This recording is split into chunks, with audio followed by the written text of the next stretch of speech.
It began with a lie. "Keep walking and pretend you're my husband," she whispered, her nails digging into my arm like a warning. I didn't know her no name, no history but fear. Real fear is universal, and the air around her reeked of it. I kept walking. She leaned into me like we'd spent years sharing late-night arguments and quiet Sunday mornings. Her body trembled against mine, breath ragged, uneven. Across the street, 3 men watched. Their gazes were razor-sharp. One took a step off the curb, muttered something under his breath, then stopped. They turned and walked away. 5 minutes later, round the next corner, she let go. Her hand slipped from my arm. "Thank you," she said, her voice splintering. "On the edges, you saved my life."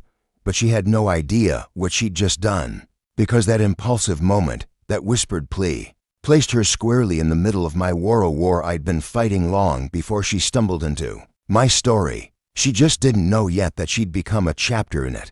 Before that night, I hadn't spoken to anyone outside of work in weeks, not since Claire. Claire with the careless laugh, the constellation of freckles beneath her eyes, the way she traced lazy circles across my back. When I couldn't sleep, we shared for years, a condo, a future, plans and passwords, a life. Then one afternoon, I came home early through the side door, soft-stepping like a thief in my own home.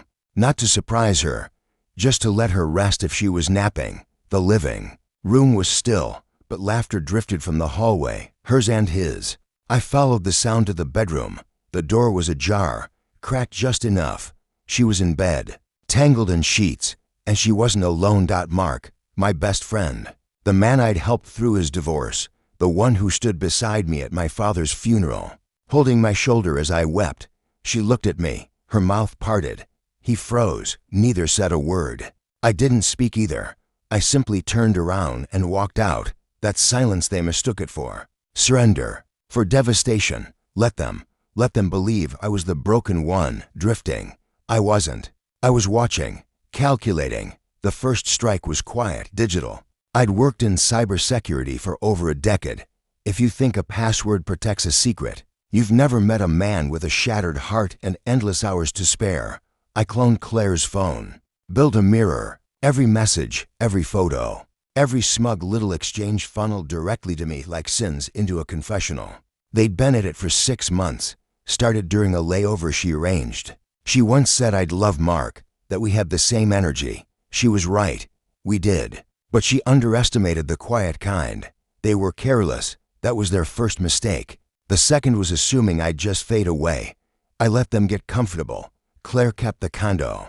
I moved out to a quiet studio, prepaid and sparse. I sent polite emails, cordial, hollow. I even thanked her for being honest. Mark sent one text, no hard feelings. "Man, life's complicated." I didn't answer.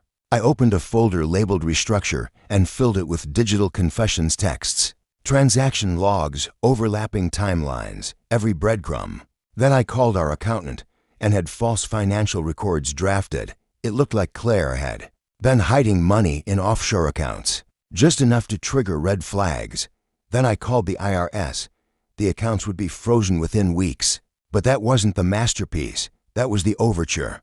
The woman from the street, Sasha, I later learned became part of the plan from the moment. She reached for me. She was sharp, observant, and indebted. I didn't ask her to seduce Mark. I just introduced them, let gravity do the rest. He fell fast, like always. Started texting her at midnight. "You make me feel seen." Sent her the same playlist he once gave Claire. Told her she was different. She wasn't, but she played the role flawlessly when I gave her the signal. She left a single gold earring beneath the seat in his car. Claire found it 2 days before their engagement party. The fallout was artful. She confronted him at the venue. The champagne flowed. So did the accusations. She threw the ring into the fountain, called him a compulsive liar. He gaslight her, called her paranoid. Too late. Sasha had already posted screenshots, tagged accounts, public. Claire's employer saw it. Her family saw it. Even her disapproving mother, who never liked me, reached out, her voice laced with shame. I didn't respond. When the IRS audit landed, Claire called me, sobbing. "They froze everything. I don't know what's happening." I told her to talk to Mark. Maybe he could fix it. He couldn't. Days earlier, I had tipped off his law firm, outlining his ethical violations and code of conduct breaches. Or moved quickly. He was gone. No severance, no reference. The condo? She never filed the paperwork to transfer the deed. I still owned half, with her accounts frozen. She couldn't buy me out. So I did the unthinkable. I moved back in. I saw her once, in the kitchen, her face pale, eyes empty. "You did this," she said, voice trembling. I met her gaze, cold and still. "No," I replied. "You started it. I just finished it." Sasha moved on.